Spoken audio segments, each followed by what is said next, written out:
Olá a todos, mais uma vez, sejam muito bem-vindos. Deixe aí seu like, deixe seu nome. O que são os aportes aí dentro do universo espiritual? É quando acontece uma materialização, ou seja, de algum objeto, né, que não esteja presente ali na sala, e isso é diferente da questão do ectoplasma que nós, né, até então estudamos, tá? Esse aporte é como se fosse assim um correio do universo espiritual, né? É quando chega do lado de lá ou que é transportado de algum outro local até ali a sala onde está acontecendo, até o ambiente onde está acontecendo aí a sessão.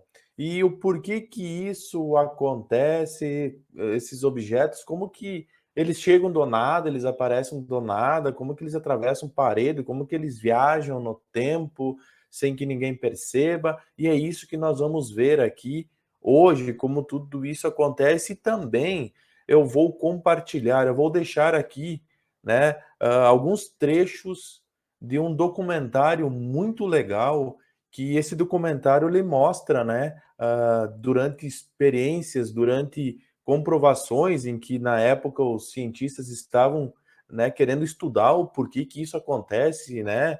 Talvez isso é uma fraude, não é possível. Então, eles acabavam filmando e vendo muitas dessas questões acontecerem. Então, você vai ver aí, né, nesse documentário, imagens que mostram aí o momento da materialização desses objetos também, né? Complementando as outras aulas, você vai ver aí manifestações através de rádio, né? Mesmo o rádio desligado, acontece manifestação. Você vai ver também aí, né, que eles fizeram um experimento com máquina fotográfica, primeiro com máquina, depois só o filme. Então, os cientistas pegaram só um filme, colocaram o filme, lacraram numa caixa, né? E esse filme, de alguma forma, apareceu imagens aí, né? Apareceram muitas questões, símbolos, apareceu aí escritas, mensagens, enfim. E vamos ver como que isso então acontece, por que que acontece, como que isso é possível. E depois você assiste aí, né? Esse documentário aí que ele é muito interessante. Inclusive, o aporte é comentado no livro dos médiuns aí, né? Eles falam bastante sobre isso. Mas o aporte, ele é então o transporte de objetos para diferentes locais realizado, né, pela ação dos espíritos, mas não é só por eles, precisa mais algo aí, nós vamos ver o porquê. Esse transporte ele é bem peculiar, porque não consiste na mera suspensão do objeto e seu deslocamento. Ele ocorre de forma que ninguém o veja. E por mais estranho que pareça, essa invisibilidade ela é explicada e acaba sendo de uma forma compreendida, né? Até como uma possível causa natural. E isso, essa causa natural, está diretamente relacionada com o fluido universal, que é o elemento primordial de todas as coisas materiais, que através de algumas modificações, né, nesse fluido universal, ele dá origem então a substâncias secundárias. E a partir disso, né, dessa modificação do fluido cósmico, surge o fluido vital.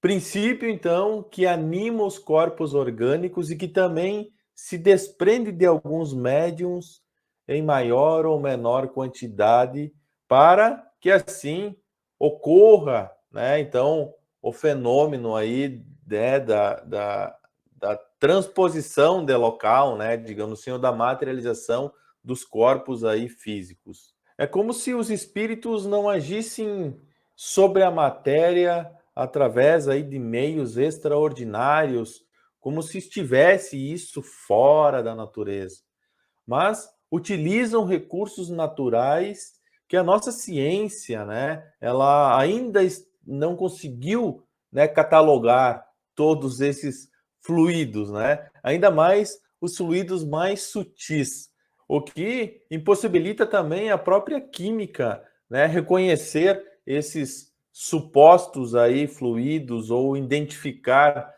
essas questões, e é através disso que acontece essa, digamos assim, materialização.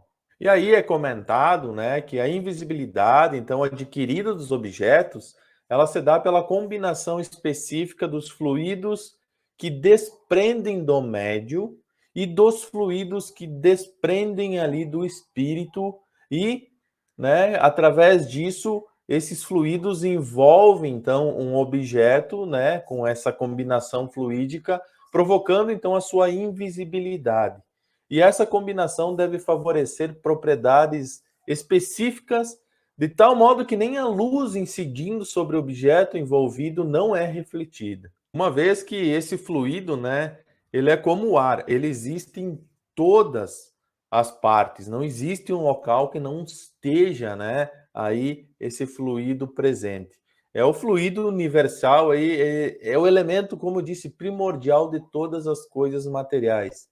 E isso, as inteligências superiores do mundo espiritual ensinam, né? E ao seu lado temos o fenômeno, então, da materialização, que demonstra a condensação desses certos fluidos aí que envolvem o espírito, a ponto de torná-lo visível e até mesmo palpável, dependendo do grau da materialização, e isso é o processo que a gente viu na aula passada do ectoplasma. Então é um processo muito parecido, né? Na qual acontece aí os fenômenos do aporte e da materialização. Então, é como se fosse assim, ó, de um lado, né, existem os fluidos que são modificados a ponto de provocar, então, a invisibilidade de objetos, né, que envolvem esses objetos, e do outro lado, temos os fluidos, né, que são modificados de maneira que permite, então, a visibilidade e até mesmo, né, o toque, né, pegar, enfim, na mão, existir aí um envolvimento, uma dinâmica, né?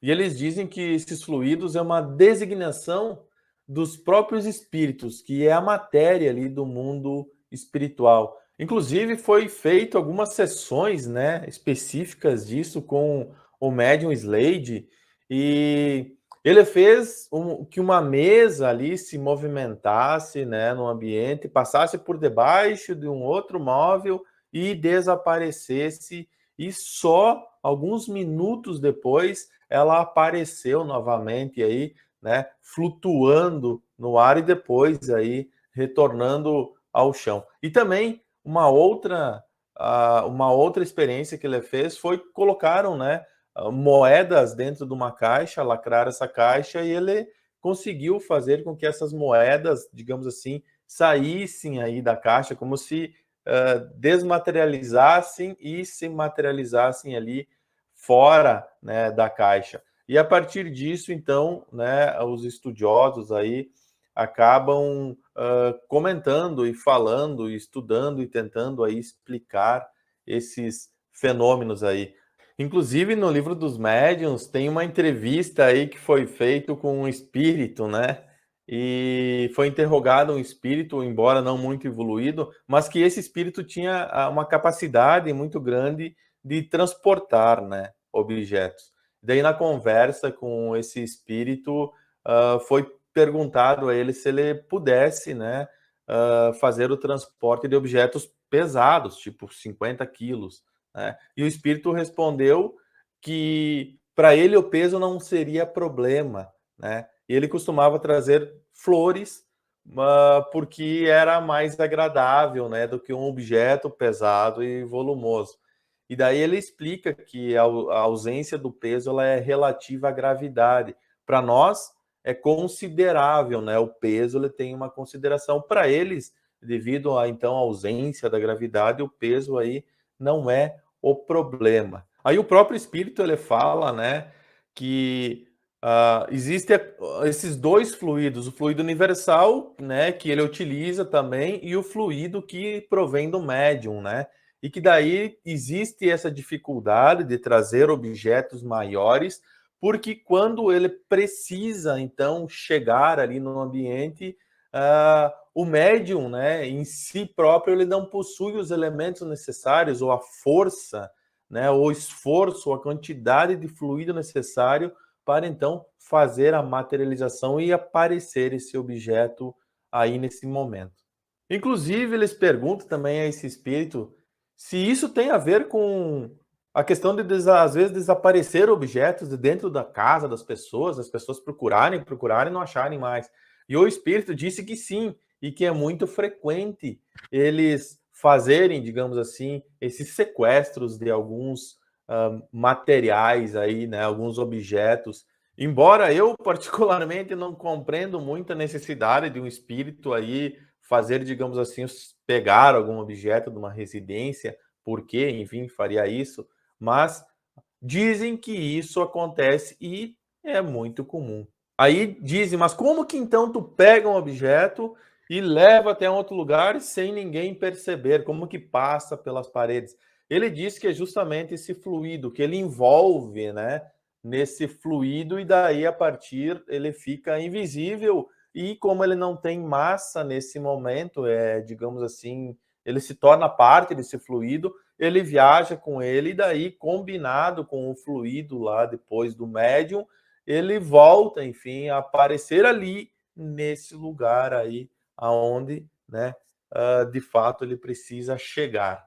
Porém, ele não detalha muito o modo como é feito isso, e aí, né, cabe. Ele diz, inclusive, que ele não sabe muito bem como que é feito todo o processo, não soube explicar, mas aí é como se fosse, né, a gente fazer uma comparação, é como se fosse a geladeira que a gente coloca as coisas, ela funciona, a televisão funciona, o rádio funciona, o Wi-Fi funciona, mas a gente sabe que funciona, mas a gente não sabe todo o mecanismo que existe, né, por detrás de um Wi-Fi, por exemplo, a não ser, claro, um especialista. E aí essa questão, né, dos espíritos também, né, os menos evoluídos, eles conseguem fazer, mas não sabem como é que isso acontece. E é como nós aqui, né, eles têm o grau de estudos lá, de evolução, enfim, e a questão vai acontecendo dessa forma. Mas, como eu disse, né, eu quero mostrar para você aí, tá, a importância da participação aí do médium, da pessoa. Sem a pessoa, sem a força dela psíquica, né, nada disso acontece. Até porque, como eu falei na aula passada, nós estamos aqui, né, num corpo físico, mas nós também temos um espírito. E é esse nosso espírito, ele viaja por todas as dimensões. Esse nosso espírito, ele tem a mesma capacidade com um espírito fantasma, digamos assim. Então nós temos toda essa capacidade, por isso que nós temos condições aí de, né, trabalhar com esses fluidos, embora nós não temos o conhecimento, né, apurado, né, porque como eles nós estamos em evolução. Então, nós sabemos que acontece, existem os fenômenos que acontecem, que não tem explicação, e estamos em busca de explicar, né? E aí tem toda essa questão envolvida. A gente precisa lembrar que a gente tem um espírito, né, dentro de nós somos um espírito também, e apenas ocupamos um corpo. E é aí que começa a ficar interessante. Mas eu quero compartilhar com você alguns trechos que eu falei antes sobre, né, um documentário. E aí, preste atenção que aí tem muitos registros e você vai ver acontecendo muitos fenômenos incríveis. E isso foi tudo documentado. Inclusive, o FBI tem um equipamento que ele compara a voz, né? Às vezes, a voz do espírito eles gravam e comparam com a voz da pessoa quando estava viva e não existe diferença nenhuma. Tanto é que eles conseguem por aí também identificar identidades. Mas acompanha aí. Antes, peço que você aí deixe seu like aí, né? Se inscreva no canal. Então fique aí e aproveite aí esse documentário que eu vou colocar aí para você assistir. After endless fake ghost TV shows, here at last is a documentary that presents the real evidence. Manu, are you there? Emily? Yes. Yes.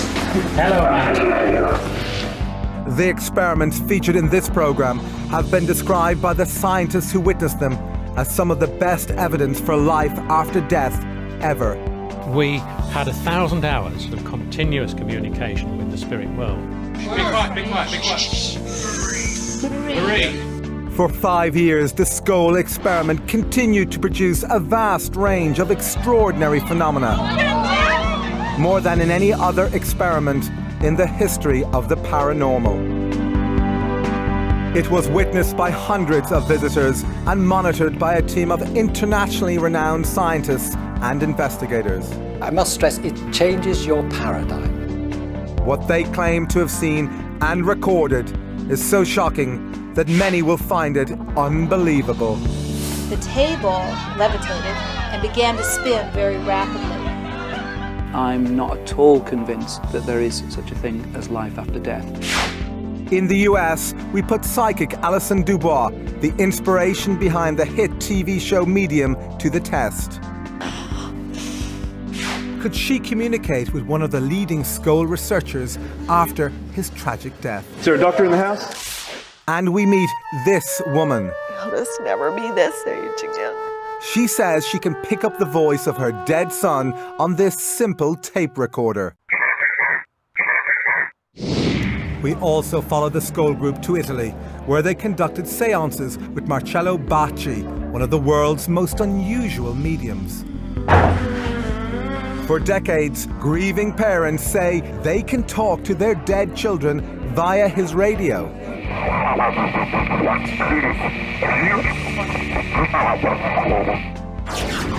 Although the experiments featured in this program provide scientific evidence for the possibility of life after death, most of the public know nothing about them. This is the first time both the Skoll group and Bacci have allowed their work to be shown together in a TV documentary. There has, in my view, never been anything like that at all, ever.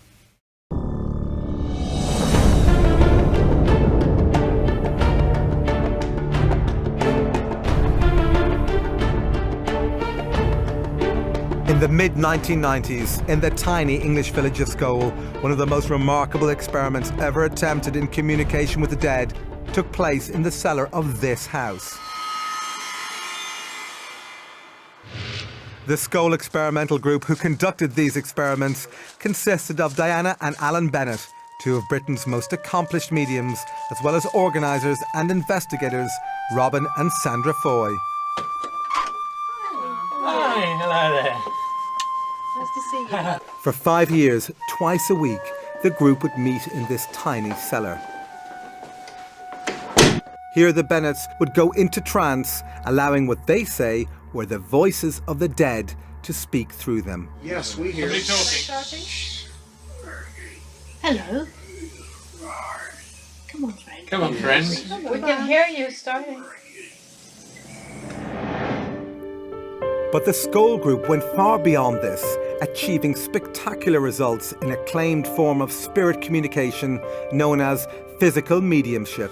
There's a wide range of phenomena that physical mediumship over the centuries has been supposedly able to produce. Objects levitating, chairs, tables, objects in the room. Aportes and teleportation, in other words, things just dropping out of nowhere. Sometimes things disappearing and reappearing.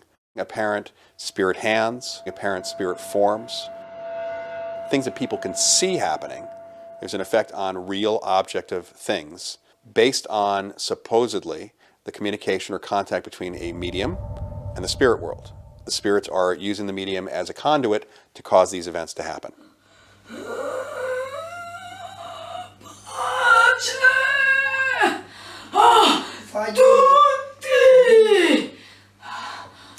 Physical mediumship is entirely different from mental mediumship because everybody that's present at the time can witness what's happening. Such as if a voice comes from mid-air, everybody can hear and converse with the voice. Very nice of you to have us here. If a spirit person manifests, everybody can see what happens. I think it's fair to say that when you have sittings with physical groups as successful as the Skull group, you see miracles. You see things which cannot be explained under normal laws of science. Trying to communicate with the dead has been a lifelong passion for Robin and Sandra Foy. Today, they are among the world's leading experts in physical mediumship.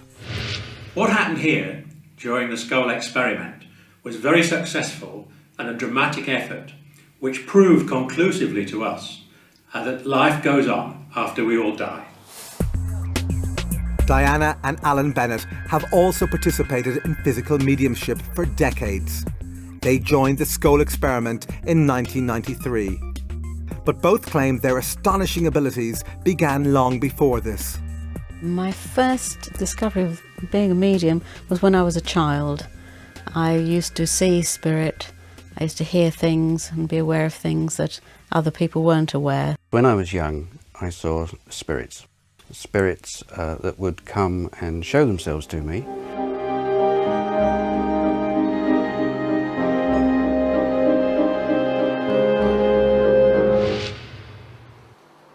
I think the greatest effort come from the spirit side. I mean, without them you can sit there and nothing will happen.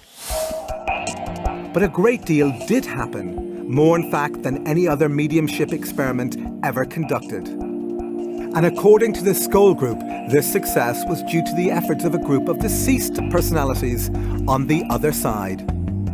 They called this group the Spirit Team. A Spirit Team was a team of spirit personalities who had lived a life on this earth. Several of them had been scientists whilst they were here. The Skull Group say instructions on how to conduct the experiments were received from the Spirit Team, speaking via the mediums. If you put your hand into the bowl, please. Some of the initial experiments involved photography.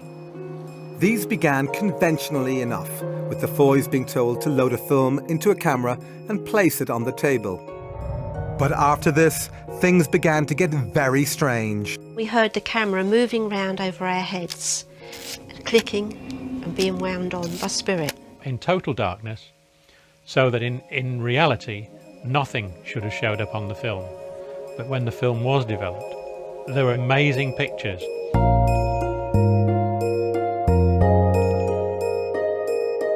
Wartime pictures of St. Paul's, of a bus that was blown apart in the Blitz. Quite amazing stuff. It was never explained to us exactly why we got these particular pictures, other than the fact that we had a separate photographic spirit team working with us at that stage, who were practicing their art and seeing what they could achieve. Some films contained images of faces, including human faces, in various stages of formation. There were a series that appeared to represent bubbles and various other things coming together, partial faces, etc. We were told that what we were seeing were areas of communication within the spirit world.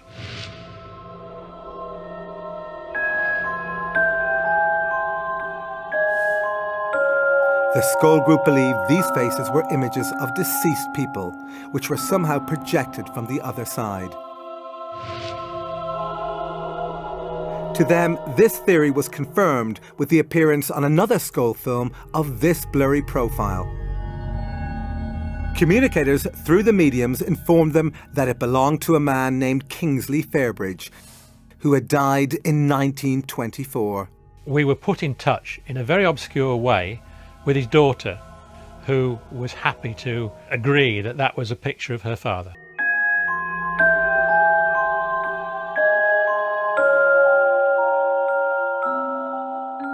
In the next experiments, the Skull Group say they were able to create these images not only in total darkness, but without the use of a camera. We were asked by the Spirit team to put a totally unopened Polaroid 35mm film just in its plastic container. If the Spirit team felt that they'd achieved a result, we were asked to develop it. This could be done immediately in a special processing machine. You can imagine our surprise when we brought this film up, had never been opened, put it through the processor and viewed it, and there was images and faces and writing. How do you explain it was there, you know? In order to counter accusations that they faked these images, the group invited independent investigators to select the films. I checked the box, which was factory sealed, identifiable by the glue marks. He then broke the seal, signed the plastic film container and carried it into the session where it remained on the table. But could it have been switched? I'm 100% certain that the film I selected was the same film that was returned to me at the end of the session. The film was immediately processed in front of him. Halfway along the film, we could see a Latin statement. The spirit team had said that they'd worked on the film, and lo and behold, there it was.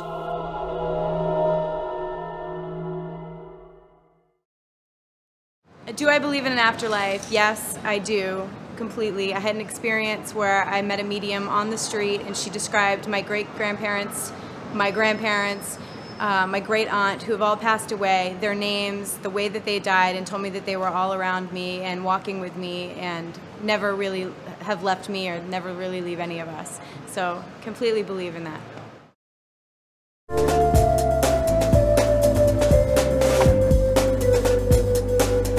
News of the remarkable events at Scole reached Italy, where the Scole group travelled to meet one of the world's most unusual mediums. Marcello Bacci amazes visitors and scientific investigators who say they can hear the dead speaking through his old vacuum tube radio.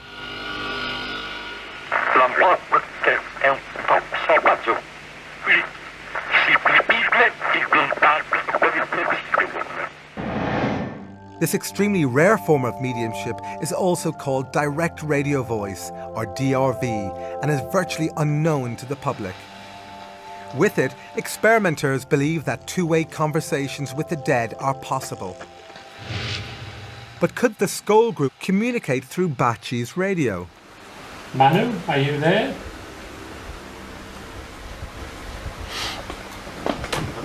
Emily? Yes. Yes. Hello, Manu. Thank you, Manu. After this, scientist Harry Oldfield, a colleague of the Scole group, attempts further communication. We would like to ask the question of the appearance of your space. I can't really answer that. Can you tell something about Scole? Did I appear to be aware of what you're doing in direct contact with them? Thank you. Will the work progress? Certainly. Thank you. This is what I needed to know. Experts say that Bacci's ability to invite the spirits to speak through his radio is usually so reliable he conducts regular sessions. This seems highly improbable, but these grieving parents don't think so. The walls are littered with pictures of dead loved ones. Parents clearly recognize the voices as belonging to their departed children.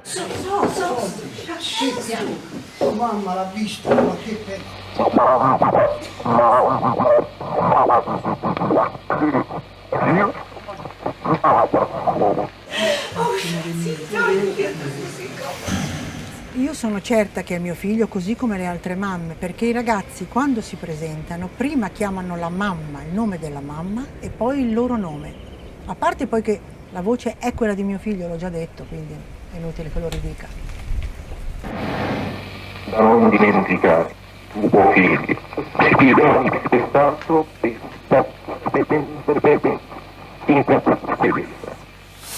Però nel tempo ho avuto delle prove che solo io potevo sapere e che hanno dato la mia sicurezza di che questa era la prova che mio figlio era ancora vivo. For the bereaved, it's an experience that rescues them from torment. La mia vita è la nuova vita, io dico sempre la vita di prima, poi si è fermata quando lui se n'è andato e ricominciata quando l'ho sentito, diversa. We wish to know more with respect. Sometimes where communication with us becomes more difficult. But are these radio voices just a clever hoax? Not according to scientists who have subjected Bacci's mediumship to a battery of tests. One of the leading Italian investigators is Paolo Presi, and his colleagues from Il Laboratorio, an organisation that uses the most stringent methods of science to investigate paranormal claims. He is a medium.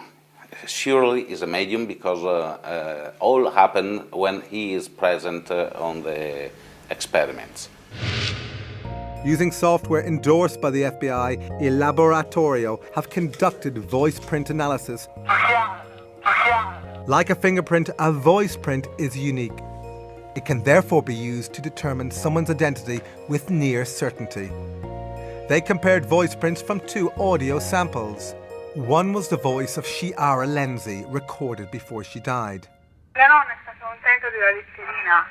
The other came out of Bacci's radio after her death and was clearly recognised by her father. The comparison produced a 97% match.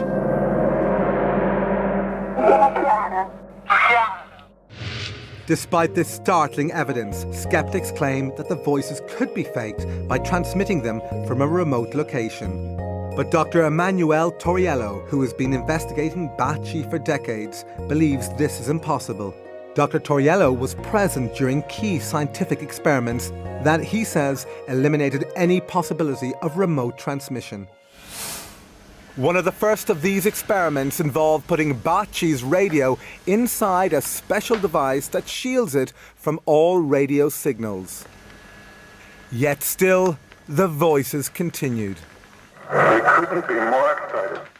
Second point, the radio was switched off, and though the voices were going through. The third and main point, that the tube or the valves of the radio were totally removed. Still the voice were going through. So you tell me how is possible? Thank you for all your hard work.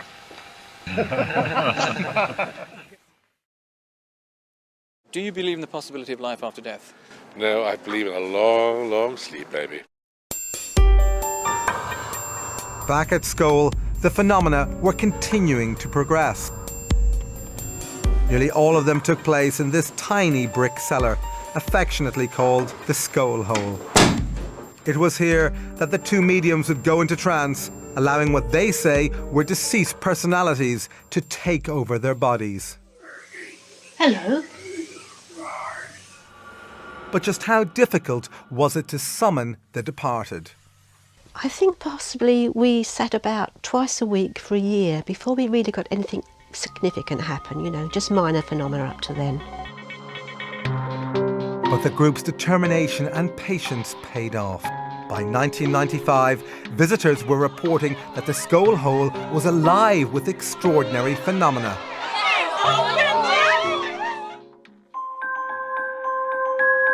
According to the Skål group, their spirit communicators requested that they place this empty glass dome on their table. The glass dome was very important to the Skål work. Creative energy stored in the dome and was used by the spirit team to produce the phenomena that happened at Skål. In this remarkable photograph, the energy can actually be seen radiating out from the dome. But since these phenomena are so unusual, the group knew that without careful independent scrutiny, their experiments would be dismissed as fake.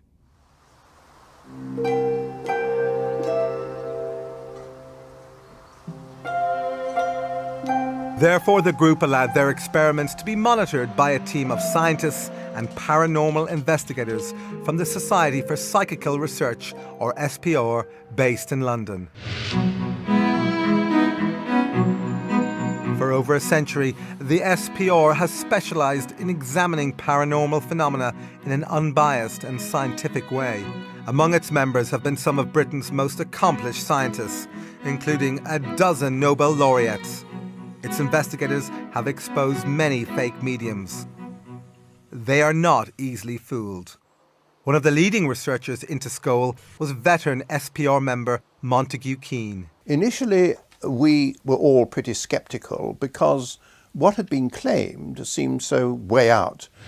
Another key researcher was Dr. Arthur Ellison, an emeritus professor of electrical engineering and a former president of the SPR. No scientist of any kind would ever say that anything could not possibly happen. The third principal investigator was research psychologist Dr. David Fontana.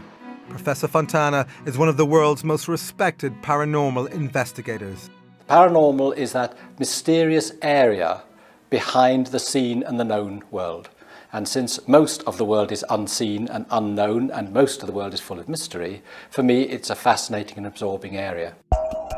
To preclude the possibility of fraud, these scientists were allowed to inspect the cellar and all its contents before and after sessions. All participants had to empty their pockets and leave their belongings outside. The cellar had only one entrance, and this door was kept locked during all sessions. Despite these precautions, the incredible events at Skull continued unabated, and the SPR investigators reported what they saw in graphic terms. We saw coloured lights, we saw materializations, we had direct voices, that is, spirit voices talking from the air. We were touched by the spirits. We saw a whole range of phenomena which could not be mistaken by three investigators such as ourselves. In the spirit of openness, the Skull Group allowed more investigators to scrutinise their sessions. These included leading scientists from several disciplines, even a professional magician. One of the scientists was the internationally renowned biologist and author, Dr. Rupert Sheldrake. Science has done very little to investigate the afterlife or reincarnation. Most materialists assume that both of them are impossible. So there's a kind of dogmatic denial by some scientists of the possibility of these things. But I wouldn't say that was a scientific understanding. I would say that was a dogmatic, ideologically motivated dismissal. The only way to have a scientific understanding is to do the research. We had a number of different professors of different disciplines to come, and sometimes they could test their expertise against the expertise on the other side. For example, Professor Archie Roy, who's an astronomer and specialises in the movement of celestial bodies, had a discussion with the other side about celestial mechanics. And he said afterwards that he thought there were only about half a dozen people in the country who would know exactly what they were talking about. Such evidence is gold dust to researchers, as it is unlikely to have been fabricated by the mediums who possess no academic training in this area. Although the scientists found this sort of evidence impressive, they still needed to eliminate any possibility of fraud taking place under the cover of darkness. Therefore, the Skull Group devised several controls to help eliminate this possibility. One of these controls involved all participants wearing luminous wristbands. These bands were attached with Velcro, so they could not be removed without attracting attention. They also requested the use of night vision equipment. We persistently asked them to accept infrared cameras, and they said not yet. It would interfere with the energy in some way. So we had to accept this with great reluctance. We were told that this phenomena could be developed in the light, but if it were, it would take an awfully long time to produce, years and years, rather than a few months that it actually took us. Critics saw this insistence on darkness as an excuse to hide fraud, but participants to the Skull experiment were not always in total darkness. Whoa, look at you!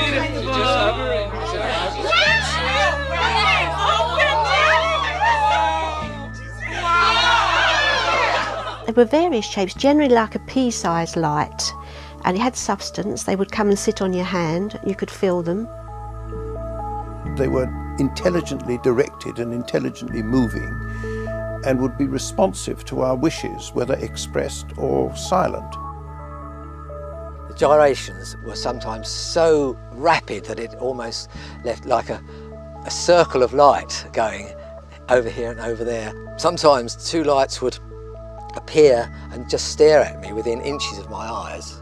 I thought at first that the lights must be small light-emitting diodes suspended on the end of nylon fishing line. Then suddenly a light would start to do a tap dance on the table, bouncing up and down on the table, and you could hear it click as it rebounded from the table, and suddenly it went pop, went through the table and came out the other side. Now, no nylon fishing line explanation would account for it going through an apparently solid, well, it was a solid object, a table. The lights also had another rather strange trick up their sleeve, if I may talk about lights as having sleeves, and that was to pass through bodies. I was actually used as a guinea pig in the early days to see how it felt and to develop the phenomena. And this light would actually enter through my chest, and then 3 minutes later it would probably pop out of the arm or something and disappear across the room.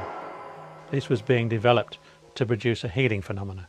I have this bad knee, and at one point we had a light that was moving around the room and rested on my knee for a minute and suddenly moved inside my knee. Yeah, she just went into my bad knee. I could feel it moving around in my knee, and then all of a sudden shot out the back of my leg and took off. The pain was greatly reduced, and the swelling that had been in it that day was gone, and that was a huge, wonderful thing to happen. Visitors declared themselves delighted by these displays, but they were astonished to hear voices of what they say were spirit personalities talking through the mediums. We had 1,000 hours of communication during the Skoll experiment. 1,000 hours of continuous communication with the spirit world. Be quiet, be quiet, be quiet. Emily, when did you live on the Earth? Oh, a long time ago now. 19th century? Yes. In this dramatic form of spirit communication, the mediums go into trance, during which time, they say, spirits take over their bodies and speak through them. It's the love that connects people. Right. And the rest doesn't matter a jot. So what's it like to supposedly talk to the dead in this way? It becomes very natural, and actually talking to somebody who is deceased, if you like, is a natural thing, purely and simply because it's the same as you talking to me here in this room at this very moment. There's no difference other than the fact that we are aware that they're no longer in this world. And not be frightened in any way. But could the mediums have just been acting? The researchers didn't think so. The voices were quite different from those of the mediums themselves, and the personalities behind the voices were not only quite different, but were very consistent. Even the accents were. But it wasn't just the consistency of the accents that impressed the researchers. They reported that the personalities also remembered every detail of all conversations spoken to visitors over a 5-year period. Add to those skills the ability to read minds. This apparently occurred when a female spirit spoke to the group. She would tell us what was going to happen, she would comment on what we were doing, and sometimes what we were thinking.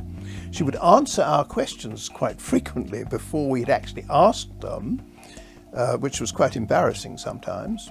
Thank you for your warm appreciation of what we're trying to do. This communicator identified herself as the spirit of a Mrs. Emily Bradshaw. And Mrs. Bradshaw, who was a very commanding figure, a lady of the upper class Victorian or Edwardian lady, or she sounded like that. We continue from our side of life to influence people still in the body. But what evidence was there that these voices were really from the deceased? We knew that we were communicating with deceased personalities because a number of people who communicated with us were able to be identified by independent witnesses at the time who could testify as to them being people they knew, evidence which couldn't possibly have been known by anybody else. But what's it like for the mediums to have these ethereal communicators speak through them? Those sensations become more and more intense and build up to a point where I feel the personality actually taking part of my senses over. I become more and more unaware of my own body and also more and more unaware of my own thoughts.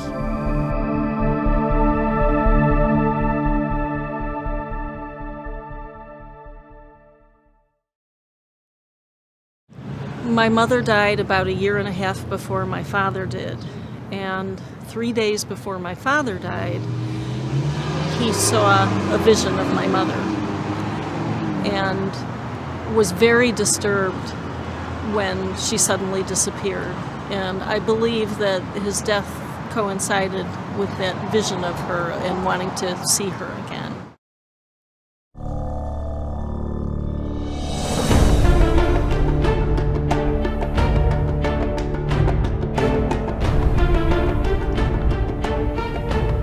Back at school, visitors reported seeing and especially hearing these objects materialize from out of nowhere. In the language of physical mediumship, these objects are called aportes. An apport is an object which is quite solid, which is brought from one location to another during an experimental session, but in so doing apparently passes through solid walls, doors, etc. Well, the total number of apports that we had during the experimental sessions was about 80 or even more. Whilst we were sitting here, this object would arrive, just materialise, and arrive on the table. But as it arrived, that's the sort of noise it would make. Despite the fact that witnesses heard a loud bang every time an apport arrived, no matter how small, skeptics have dismissed this phenomenon as objects merely thrown into the air. But the appearance of these apports are not so easy to explain away. These newspapers arrived in pristine condition, despite having originated in the 1940s. But who might have sent it to the Skull Group, and why? The answer arrived, they say, when dead British medium Helen Duncan spoke to them via one of the mediums. During World War II, Duncan's life was ruined when she was arrested and imprisoned for practicing mediumship. As she described her ordeal to the group, this newspaper allegedly appeared out of nowhere. To their astonishment, displayed prominently on its front page was the story of Duncan's trial and conviction. I think she suffered greatly through her mediumship, and she was really coming to wish us well, and she bought the newspaper as a sign of a very turbulent time in her life. The scientists knew that an old newspaper could easily be copied and printed onto modern paper, so Montague Keane had the suspect newspaper analysed. We took it to the leading research station in England, indeed in the world, on paper and printing, and it was absolutely clear from their report that first of all it was done on letterpress, which has gone out of existence virtually since the early 1970s, I would say. It was newsprint produced during wartime, which lacked certain chemicals which you couldn't get hold of. So this was a genuine article which appeared 50 years after the event, but no one has been able to explain how it got there. So where did all these apported objects come from? We were told by the spirit team that they were never stolen, but were basically objects that had been lost or discarded, or at one time been owned by the spirit personality that brought them for us.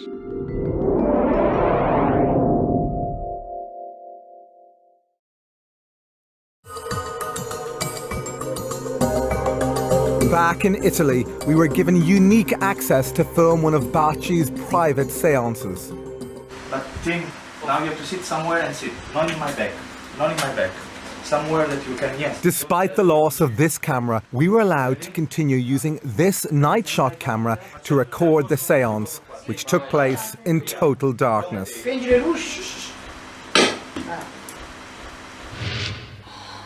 As the seance progressed, the medium went into trance.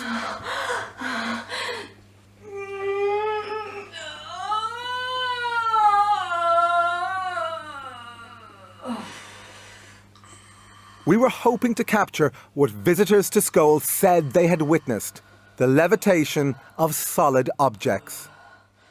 However, minutes later, we were asked to switch off the night shot camera. But secretly, we kept it running. And what we captured was truly astonishing. This heavy oak table rose into the air.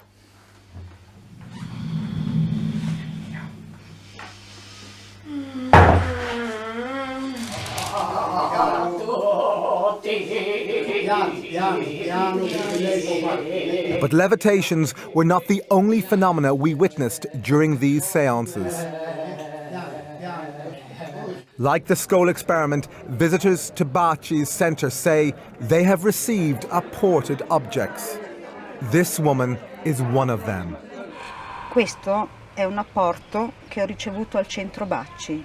Al centro Bacci succedono spesso queste cose ed è incredibile. Uno potrebbe dire uno le hanno messi là, se lo sono inventati, ma non è così, perché chi l'ha vissuto sa che questo è vero.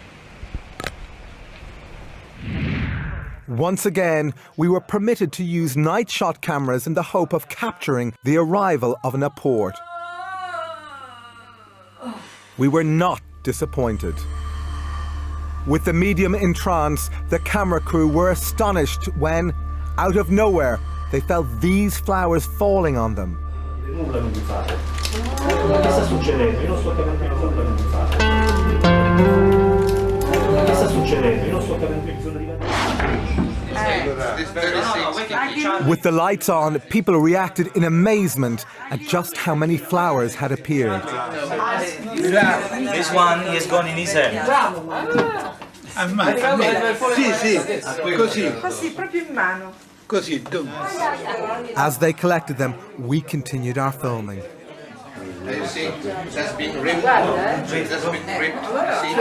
See, it is fresh. Although we saw no signs of trickery, this séance was not conducted under controlled conditions. Therefore, critics could claim it was possible for someone to have thrown the flowers into the room. But apports which have a specific connection to departed loved ones frequently appear at the centre. Connections that Bacci has no previous knowledge of. Sempre la prima sera mi è arrivato un apporto, una foglia di giada di questa grandezza, identica alla foglia che mio figlio aveva sulla tuta della foto che io ho portato quella sera per far conoscere mio figlio, ma che nessuno ancora aveva mai visto. Identica. This woman said that a single red rose was apported into her hand. She was also convinced it came from her dead son, because every week, she told us, she placed an identical flower on his grave.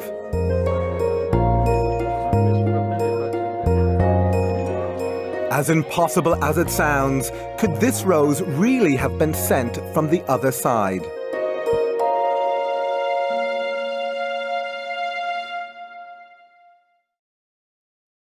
I'm not sure that I do believe in the afterlife. I think it's because I'd like to have final rest when I die rather than have to think about coming back as something else.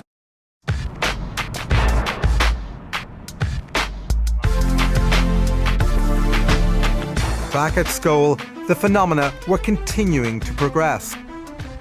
The scientists were about to experience something even more shocking. Another thing that happened was that a hand materialized and sort of glowed. And there was this disembodied hand floating around. When I told some of my friends about it, they said it sounded just like the Addams Family. And I commented to the medium, I said, oh, I can see a disembodied hand. And she said, it's not disembodied. This was Mrs. Bradshaw, who was speaking through one of the mediums. And I said, you mean there's an invisible body attached? And she said, precisely. And then she said, would you like it to touch you? And I said, yes. So she said, well, ask it. So I said, hand, will you touch me? And so the hand went round behind me and it tapped me on the shoulder. But could these hands have been hoaxed? This visitor who felt the truncated length of a disembodied arm didn't think so. And I was so startled, I moved my hand and it traveled right up a sleeve. There was a sleeve, like a cotton sleeve, very much like this, right up to the shoulder, and then it just stopped. There was nothing beyond where the shoulder would have been. It was a really amazing experience.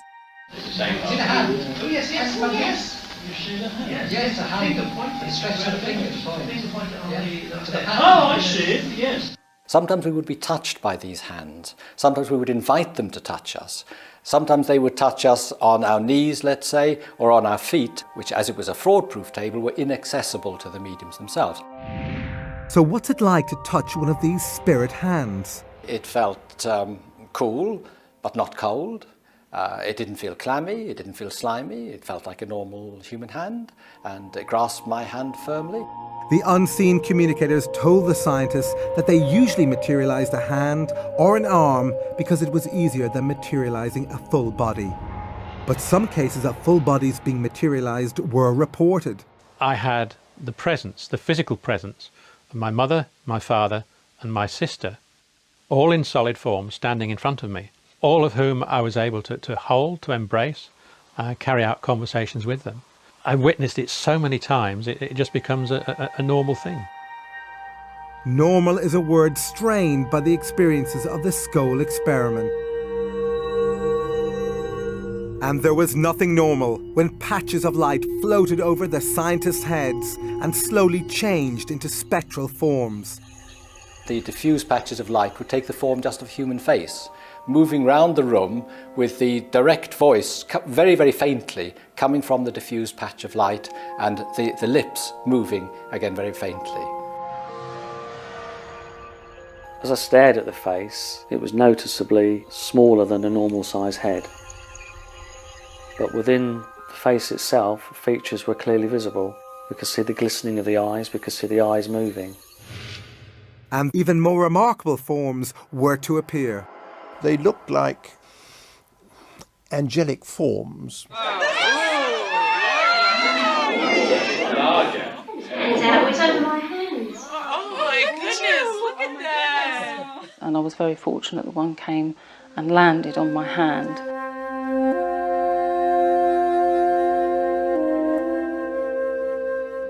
And just the energy that you felt from it when it connected with you was a lovely experience, and it just felt like an overwhelming feeling of love. These were great experiences, you see. Again, I must stress, it changes your paradigm. You go in thinking none of this can be true, but after experience after experience after experience, it gradually dawns on you, hey, there's something going on here that we can't explain by normal scientific laws, but which nevertheless exists.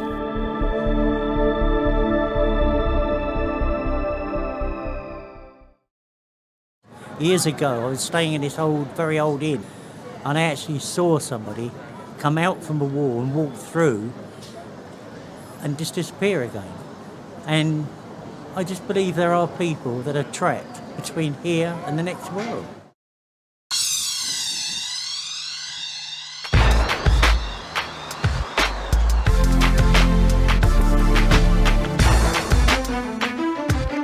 The experiments featured in this program have been described by the scientists who witnessed them as some of the best evidence for life after death ever. After 2 years of intense effort, the skull experiment began to produce more phenomena than in any mediumship experiment in the history of the paranormal. Their initial claims were that they were in contact with a group of deceased entities who were producing, with their help, a number of pictures of either deceased persons or strips of films, which they claimed to be produced without any cameras and in the dark. To eliminate any possibility of hoaxing, the scientists brought their own film and locked it in a specially designed security box. The box was held in the hands of the investigators so that no one could get at it. And then immediately afterwards, we would take it out of the box ourselves so that no one else touched it, and then develop it ourselves in a special machine. Despite all these precautions, the experiments continued to produce the incredible images seen here.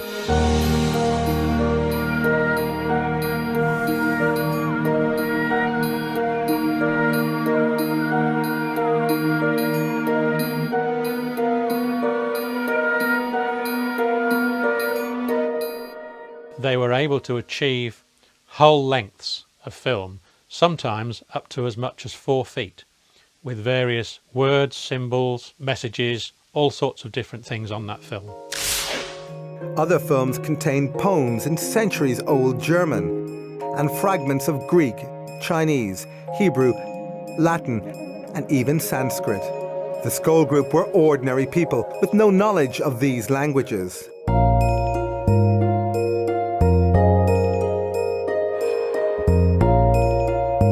But did these films have a purpose? If dead personalities were producing these images, why did they apparently design some of them as complex puzzles?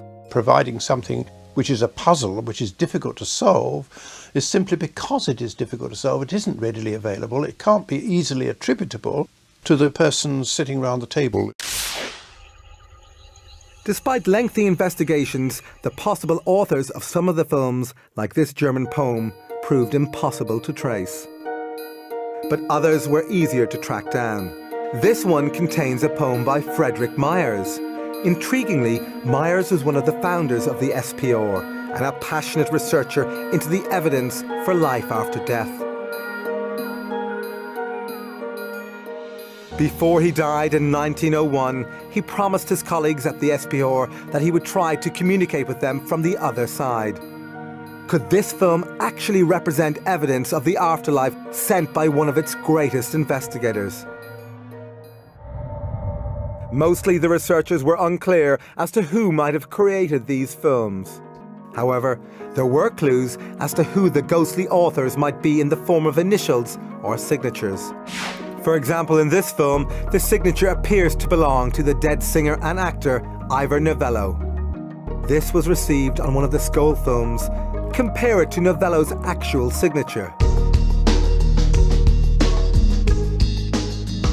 Investigators say these images were created in total darkness. But how?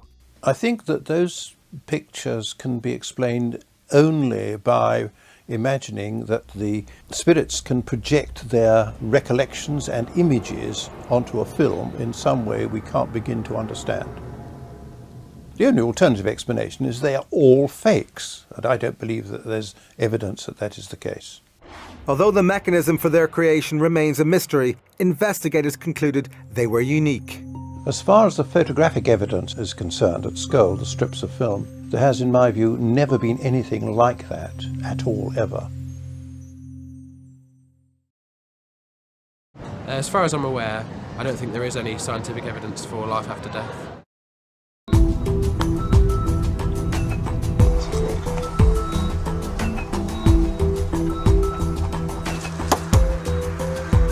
Spurred on by the photographic experiments, the Skoll group began a series of video experiments called Project Alice, after Alice through the looking glass. Their ambition was nothing less than to try and capture moving images sent from the spirit world. The Skoll group insists that instructions on how to position the camera and mirrors came from their spirit communicators. They were told to set up a video camera in the dark cellar, aim it at a pair of mirrors so that it could only film its own viewfinder.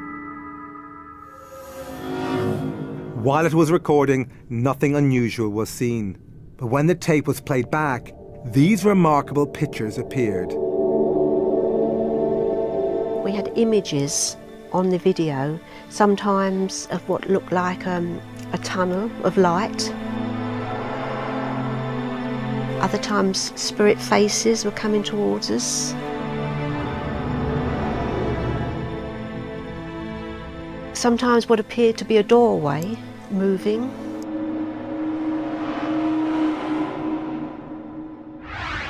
Skeptics claim these images were created by video feedback, occurring when a camera records its own output. But scientists have ruled this out. Video feedback doesn't produce this kind of result. As to what these extraordinary pictures represent, we can only guess, since their meaning was never explained to the Skoll group. This video, also totally unexplained, appears to be a ghostly face with moving eyes.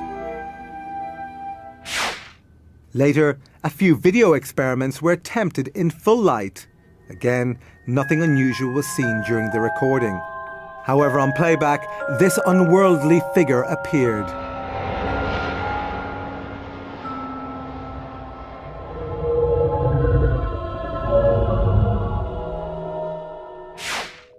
But was it possible for the Skoll group to have faked these images? Not according to the investigator who monitored these experiments, Swiss lawyer and businessman Dr. Hans Scher. There's absolutely no possibility that this film could have been prepared before, because I selected one of the video films which was in its original packaging, which I opened. I took the film out, I signed the film, and I put it personally in the video camera. He inserted it into the camera. We never touched at any stage the camera or the film. When we played the film, it showed at the beginning a number of bubbles of various colors.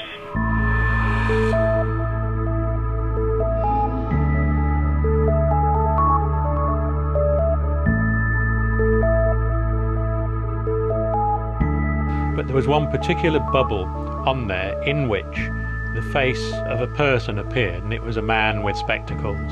Although Dr. Scher did not recognize this face, the Skoll group thought it might have belonged to someone who was trying to communicate with him from the afterlife.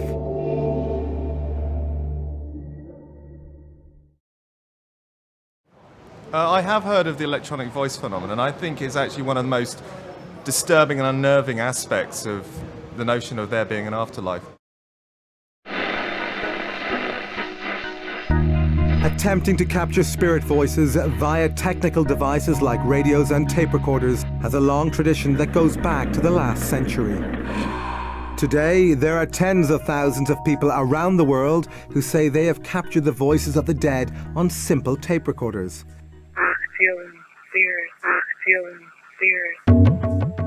This is known as the electronic voice phenomena, or EVP, and was recently popularized in the Hollywood blockbuster White Noise.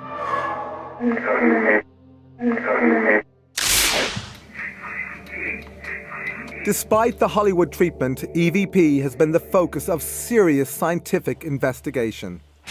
One of the leading researchers is Alexander McCrae, an electronics engineer who has worked on communication systems for the space shuttle.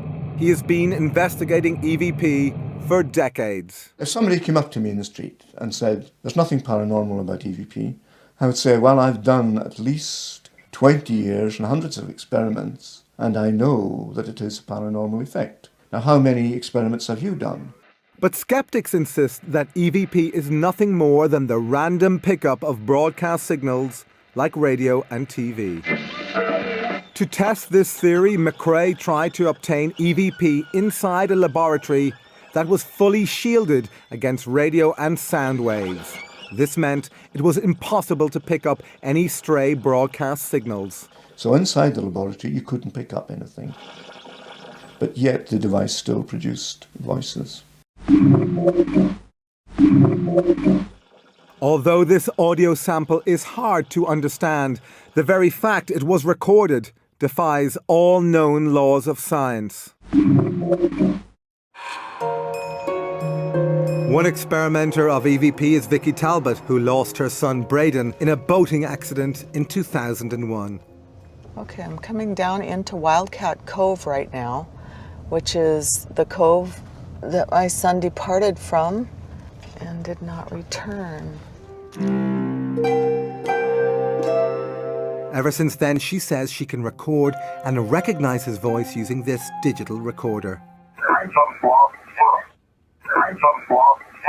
Well, that's Braden. What has really convinced me is the way he speaks, the stress, the intonation. Sometimes he sounds exactly as he did in life. Happy New Year. He will use certain phrases that we used to use. He will say certain things that will identify himself as the person that he was in life. I am convinced, personally, that I am communicating with my son. Like visitors to Skoll and to Bachi's centre, EVP practitioners find comfort in the belief that they can still communicate with loved ones. But even this conviction can't make up for the unbearable burden of losing a child. These just make me want to cry, just looking at him. You'll just never be this age again or do that again. What matters is the love that you have for your family. That's what really matters, and not to screw it up, and to remember they can be gone in a flash. You know, these other people, I feel so sorry for them because they have no way of communicating with those that they have lost. And they go around thinking, if only, if only, if only. I don't have to think that. And that's a good thing.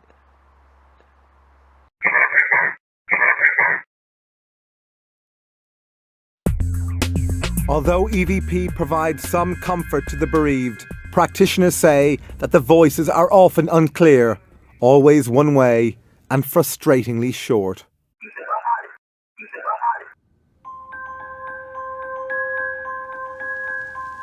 One way that we also communicated with spirit, and which was a very effective way, was by use of an ordinary, very cheap tape recorder whose amplifiers were used by the spirit team to carry on a two-way conversation with us. We inspected this machine and found it was completely normal. Earlier, its built-in microphone had been removed to eliminate the possibility of recording anything. When the machine, which contained a blank cassette, was activated, witnesses were astonished when they heard this voice asking them a question. Yes.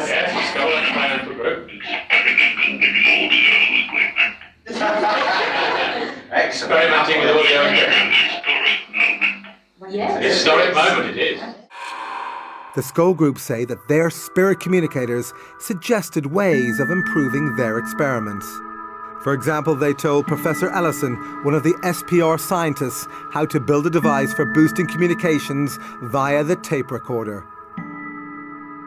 But this information arrived in a very strange way.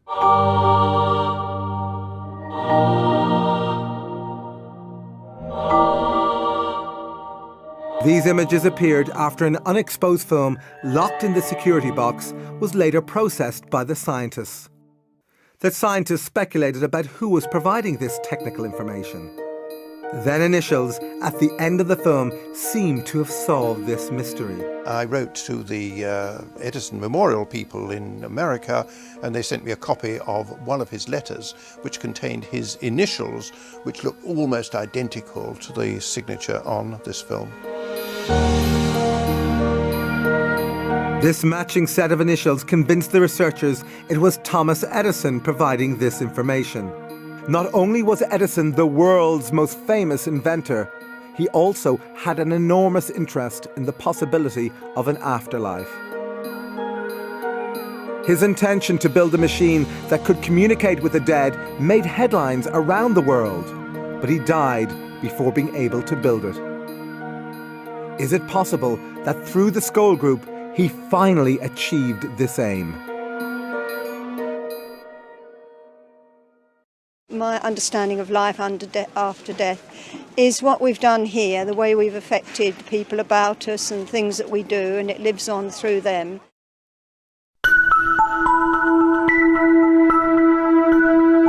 Spirit voices speaking through the mediums. Spirit communication written on sealed film in locked boxes. All these incredible phenomena. But could the scientists have been tricked? Skeptics are often unaware of the amount of experience and the amount of knowledge that goes into investigations of this kind. Between the three investigators, you could say we'd had 50 years and more. We know all the tricks. I don't see how it could be faked. It's impossible.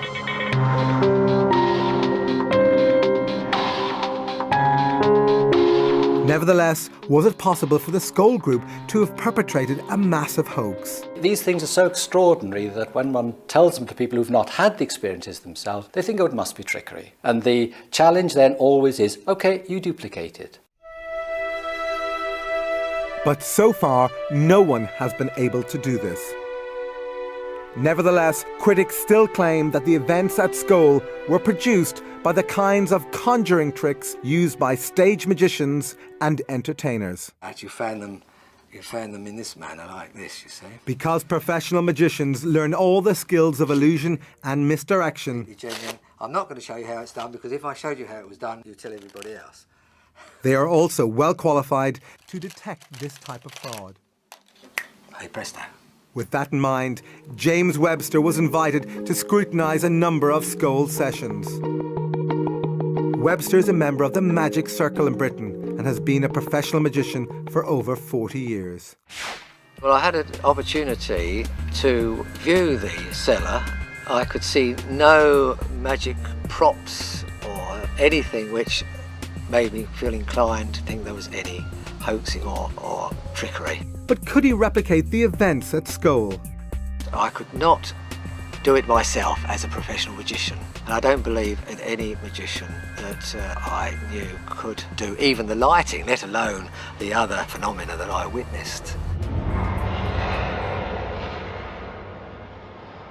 Any one of those in the cellar, I'd say they were wasting their time doing this here for nothing, when they could be earning $1 million out there on the stage.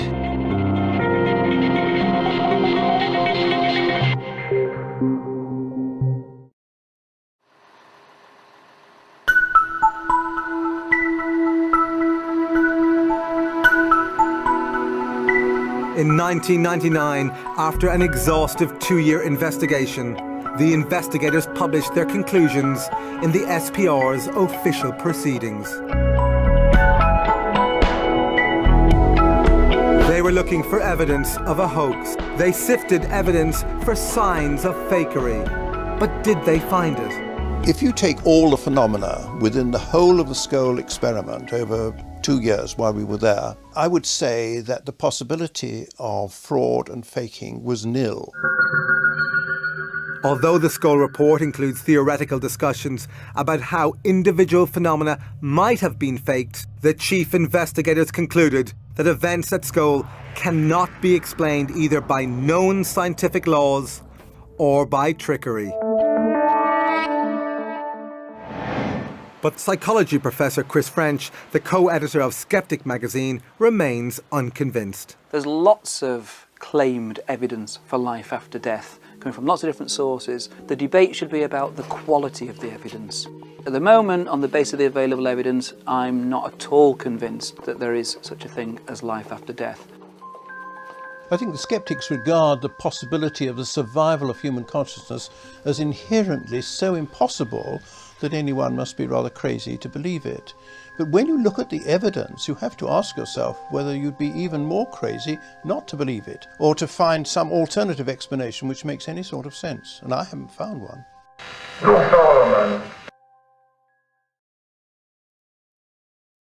When we die, we go into another world. A lot of worlds. 3,665 worlds. How can you be so specific? Because I read it in the Bible. News of the amazing events at Skoll spread around the world. In 1997, they were invited to hold sessions in 4 European countries and the United States. Some of the most successful sessions occurred in the Los Angeles home of Brian Hurst. We wanted to see whether it could also take place so many thousands of miles away from Skoll, here in Southern California.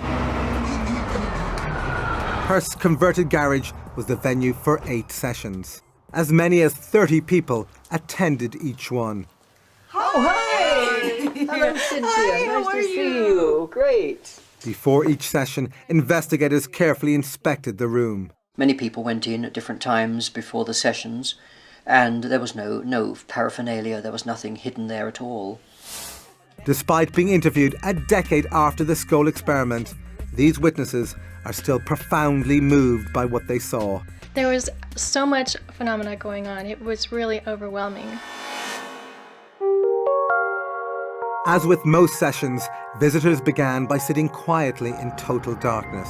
Then they started hearing the voices of the spirit team speaking through the mediums. Be quiet, be quiet, be quiet. Marie. Then the darkened room burst into life. Is that cool? Look at that. That is awesome. Wow. It's like a firefly. Like fireworks. Wow. And then it would go up to the rafters of the garage and come down and thunk hard like a big rock hitting the table and then disappear. Just gone through the table. As well as these amazing balls of light, furniture in the room began to move. We had a table in the center of the room that had crystals on it. It's moving. The table is indeed levitating. The table levitated, was turned on its side, and began to spin very rapidly. The crystals never fell off. Even if there hadn't been crystals on the table, it would have been impossible to have turned the table sideways and rotated it with the speed at which it rotated. And we could see this because there were luminescent strips on the table. And it began to spin around actually so rapidly it almost looked like a pinwheel. As well as familiar spirit communicators, other voices the group say belong to dead relatives also attempted to communicate. We're several Someone for Shirley. Yes? Sure, Dad? Speak to him. Hi, Dad. I really do feel that my dad came and he was the one who put his hands on my shoulders. The way we were situated in the room, my chair was right up against a wall and there was no way another person could be behind me. Then another hand appeared in front of them. But who did it belong to? There was a particular communicator called Reg Lawrence, who was an engineer in his lifetime and who became very expert at producing voices from midair. Hello, Red. Hello, Brian. Very nice of you to have us here. He just touched my hand. Oh, yes. Oh, he's stroking it. It's slightly cold, but it's flesh. He's shaking my hand. Oh my God. Reg, you've made my year. You made mine. As usual, Lawrence did not communicate through the mediums. Instead, the group could hear his voice projected from different parts of the room. Some of the voices were moving around the room, even high up in the rafter area that somebody would have had to climb up on a ladder to get up there, and there's no way that was happening. The spirit team also came to be regarded as healers by the participants. Has it gone inside you, that light? It's in my chest right now. It goes right there around my heart, and I have a little bit of a heart problem. I was diagnosed with cancer, and a very fast-moving, dangerous cancer. I sat with school, and probably 2 to 3 weeks later, I had biopsies again, and they came back completely negative. All of the visitors attending the LA session said the experience changed their lives forever. When you walk out of that room, you definitely feel like you've been exposed to something very extraordinary. We actually saw the spirits. And that's got to be positive evidence for survival. We do live on after death. They certainly proved that to us that night. Being survived in Auschwitz, and also my parents were killed in Auschwitz, including my 11-year-old brother, who was killed on arrival with my parents, and I just cannot accept it that that should be the end of them.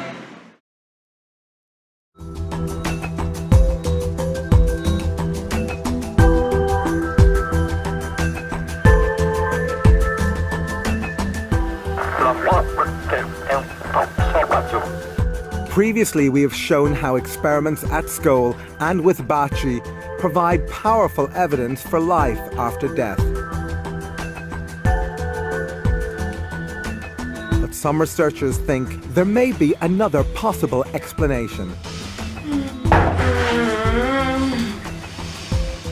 Could some of the remarkable events shown in this film be the result of human paranormal abilities like psychokinesis, the claimed ability of the mind to directly affect matter?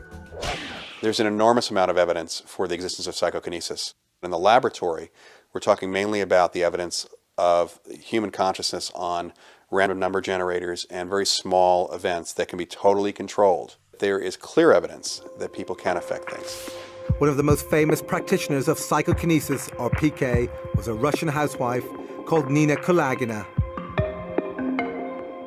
Kulagina was able to demonstrate her abilities under strictly controlled conditions in front of a team of scientists. Researchers who investigated her were convinced she was able to do this solely by the power of her mind.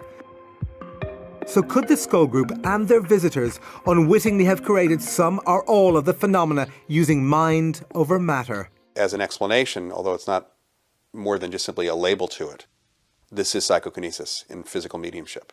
Whether it is a spirit working through someone, a spirit acting directly on an object, or the medium's mind causing the things to move. Say there were real mind over matter effects going on as opposed to conjuring tricks, then how do we know they were coming from the minds of the disembodied people rather than from the minds of the mediums who were sitting in the room? There is no definitive answer to this question. But the theory that these phenomena were due solely to psychokinesis from the living seems improbable, since PK produced in laboratories tends to be weak. Therefore, mind over matter from the living is unlikely to explain the huge range of phenomena featured in this film.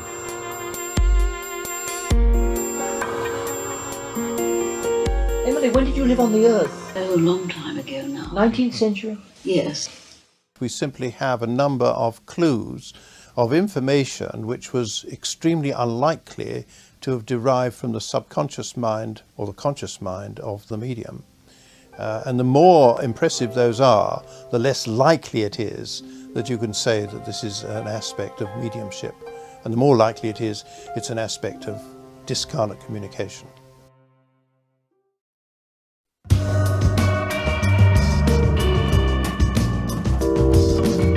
Previously, we travelled with the Skull Group to Italy, where they first met with Marcello Bacci.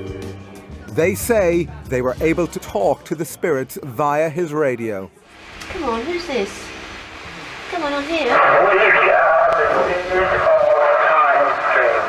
Time stream. But when the Skull Group visited Bacci in a later session, he was having problems. For months, hundreds of people who came from around the world in the hope of hearing their dead loved ones were bitterly disappointed. All they heard was static. Bacci was depressed. He feared he had lost his unique talent. Then, in an extraordinary piece of luck, as our cameras rolled in an interview with Bacci, the radio, which had been silent for so long, burst into life. Chiudete tutto! Cosa they're coming the radio. They're coming the radio.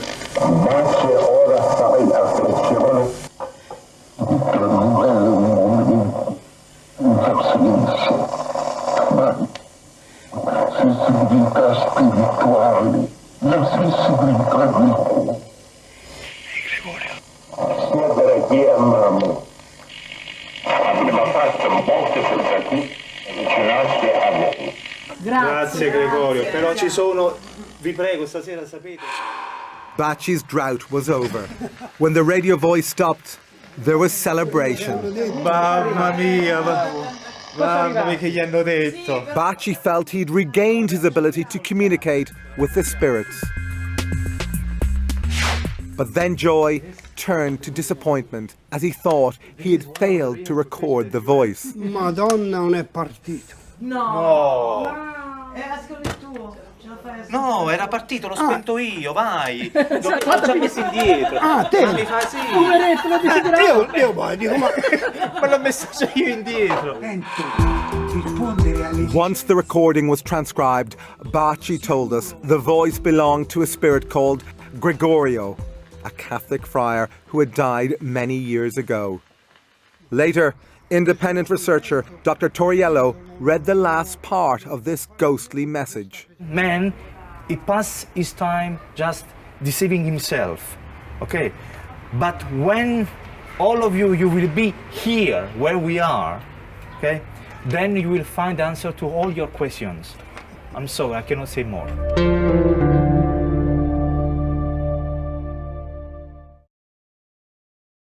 We do look down on our friends and loved ones after we die, until such time as we move on to some other dimension.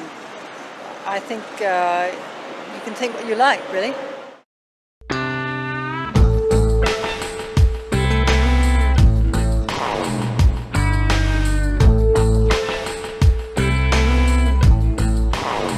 Despite the evidence from Skoll and Bacci, most scientists still refuse to even consider the possibility that consciousness might survive death. Dr. Rupert Sheldrake, the internationally renowned biologist and Skoll investigator, offers an explanation.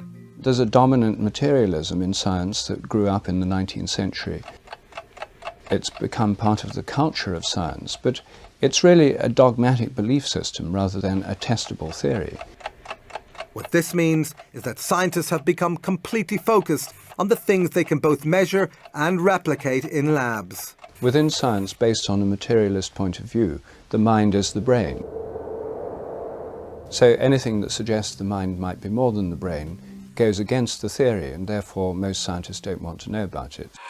Another prominent scientist not convinced that consciousness is solely the result of brain activity is Dr. Charles Tart. But that's just a small part of the spectrum. Dr. Tart is Emeritus Professor of Psychology at the University of California and a leading researcher into the evidence for life after death. The idea that survival of bodily death is impossible and that we're nothing but our brains and bodies is really a function of an outmoded view in science, a Newtonian worldview. Now, the Newtonian worldview works very well for everyday events, but one of the most interesting things about modern science, especially when you look at stuff like quantum theory, is that the world is far more mysterious than we think.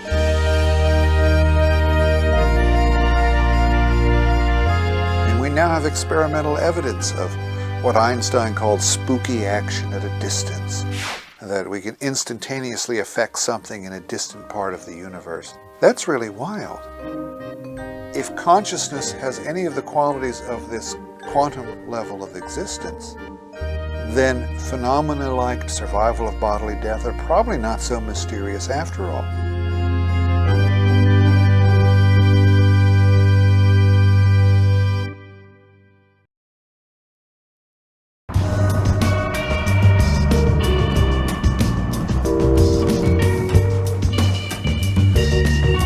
But could quantum theory explain one of the most shocking experiments conducted at Skoll? This particular experiment was perhaps the most important experiment of the whole series. Previously, we showed how visitors reported seeing these balls of light appear before them. It's like fireworks! On this occasion, one of them flew inside a large quartz crystal. The crystal then levitated. We could see it glowing, and then descended into a Pyrex bowl. Then Arthur Ellison was invited to pick it up. He picked it up and satisfied himself that it was there and it was glowing, and he put it down again. He was asked right away to pick it up again. He tried to, and his fingers closed right over it. It had dematerialized. There's nothing there, yes, it looks the same, but there's nothing there. Then he was asked to pick it up again, and it rematerialized in his hand. Oh, I can feel the crystal now. Now this dumbfounded him. This is what finally convinced him that this was real, because it couldn't have been faked in any way. And he had his head right over the top of the bowl in order to ensure that no hand or no instrument could interfere with it. Of course, we were totally amazed by this. Things do not materialize and dematerialize. This is against all the laws of nature. We are trained scientists, of course. We know how the world behaves, and it doesn't behave like that. Well, you really think what we're experiencing now? Yes, it's amazing. Miracle, yes. But what does this remarkable demonstration tell us about what might happen after death? The spirit team told us that the experiment with the crystal in the bowl gave a good example of what happened when we die, in that the essence of the crystal remained even when the physical part of the crystal had been removed.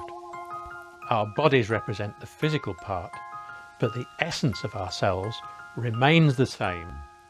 This, if you like, can be termed the soul.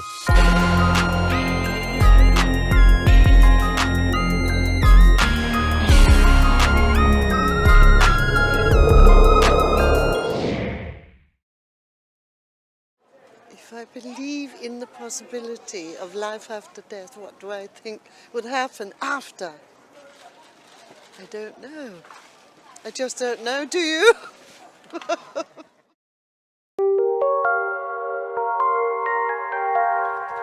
Well, I don't particularly want to have anything other than pure death, and I would rather not believe in survival, but I find it impossible to be intellectually honest and not believe in survival.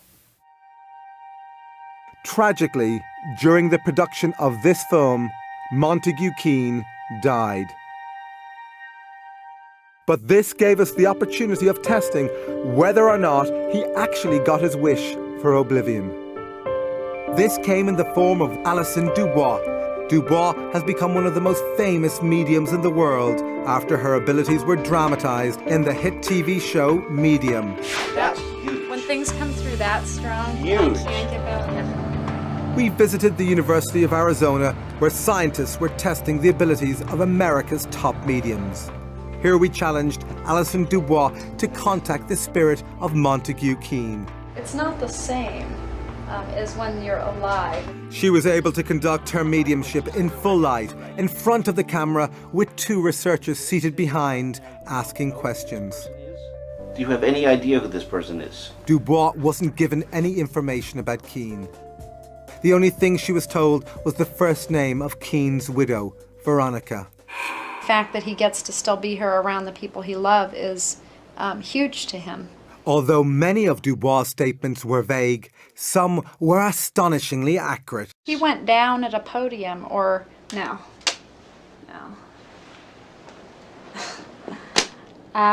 He's showing a man falling at the podium, like, and falls, and he goes down at the podium. Okay. This is important. It's like an assembly. On the night of his death, Keen was taking part in a debate at the Royal Society of Arts in London. While defending his position, his voice faltered mid-sentence, and he died. Very distinguished scientists spent many years. Take a rest. No, I don't even know what it means. I mean, he's making me feel like either he had a heart attack or his breath was taken from him, but he's showing him knees buckling and going down. Is there a doctor in the house? People jumping up, like everybody rising. He goes down and they go up. Right. Also, there would have been like a banner announcement or a banner hanging of what this conference was or whatever it was. He's kind of laughing and he's like, way to go out, like way to leave this world, right there and then. Dubois stated that Keen is now as interested in communicating with the living as he once was in talking to the dead. To try and understand better, like to understand the other side, what you guys are seeing that's right and what's not right, and almost to like try and help make that clearer. I do believe in an afterlife. I'm not sure what that life will look like if we just go back into the source, but I just kind of live my life like we'll see when we get there.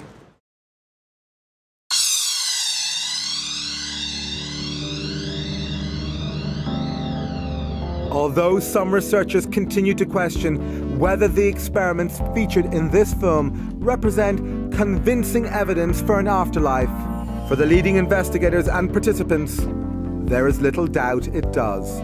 We actually saw the spirits.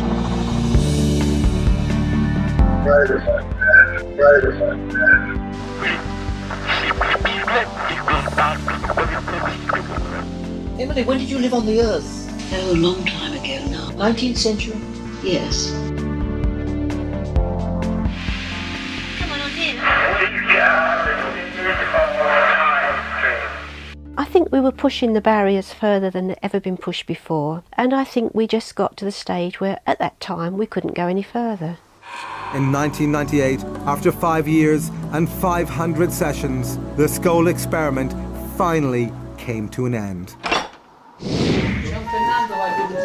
The skull experiment may be over, but today, in Italy, grieving parents continue to report hearing the voices of their dead children on Baci's radio.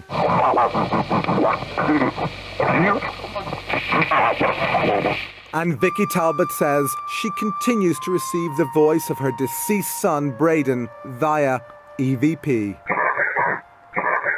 But the debate about the authenticity and significance of this evidence continues to rage. Now, according to science, when you physically die and when your brain stops functioning, that is it, that is the end. The experiences that I've had have convinced me that it is very difficult to explain any of these things by an alternative explanation to that of survival. You're not going to win everybody. I mean, you're not going to be able to ever have everybody believe that there's another side. That's just not going to happen. I hope the significance of those experiments will literally be to make people think, to stop and think, and look at their own lives, to look at where they're going, perhaps to be better people. Interessante, né? Viu só como isso é algo, né, que aos nossos olhos a gente costuma dizer, eu preciso estar lá, preciso presenciar, preciso ver isso acontecer para então eu acreditar, né? O ser humano é assim mesmo. Então, está aí mais um desafio. Querem se reunir e fazermos algo nesse sentido para ver se isso realmente acontece? Eu estou disposto, e você? Até a nossa próxima aula. Espero que você tenha gostado aí dos assuntos que eu estou trazendo. E se você não percebeu ainda, nada disso é possível sem que exista o transe. E aí a hipnose está envolvida em todos os fenômenos que o ser humano é capaz de presenciar ou de criar ou participar deles. Sem o transe, nada disso é possível. Muito obrigado e até a nossa próxima aula. Valeu, até mais.